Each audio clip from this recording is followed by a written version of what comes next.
উম্মত জাহান্নামে যাবে, পায়ে বেড়ি থাকবে না। এই উম্মত জাহান্নামে যাবে, গলায় শিকল থাকবে না। এই উম্মত জাহান্নামে যাবে, চেহারা কালো হবে না। অথচ জাহান্নামীদের চেহারা কালো হবে, এই উম্মতের চেহারা কালো হবে না। একজনের চেহারাও কালো হবে না। ফেরেশতা জিজ্ঞেস করবে, আল্লাহ চেহারা তো ঝকঝকে, গলায় নাই শিকল, পায়ে নাই বেড়ি, হাতে নাই হাত করি, এটা আবার কি পাঠায় দিলেন? আল্লাহ জবাব দিবে, আমার বন্ধুর উম্মত, খবর দাও।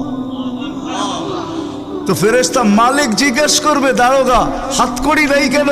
বলছে, যেই হাত উঁচুতে ব্যবহার হয় ওটা হাতে হাতকড়ি লাগে না।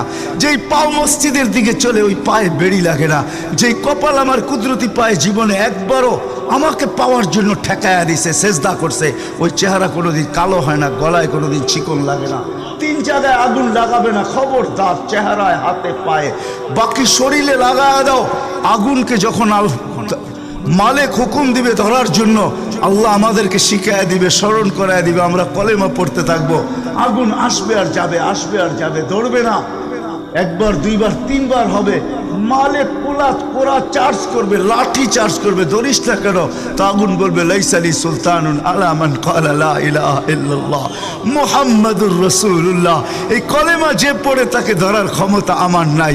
তারপরে আল্লাহ নিজে কি করবে? ইমাম কুরতুবী রাহমাতুল্লাহ আলাইহি লেখছেন, ফাআমাতাল্লাহু মাউতাতান, আল্লাহ আমাদেরকে ঘুম পড়ায়া দিবে।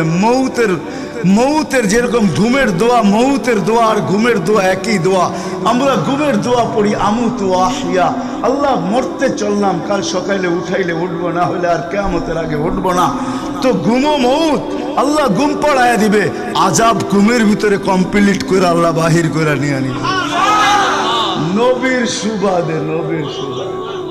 হায় হায় হায়, একটা পর্ব।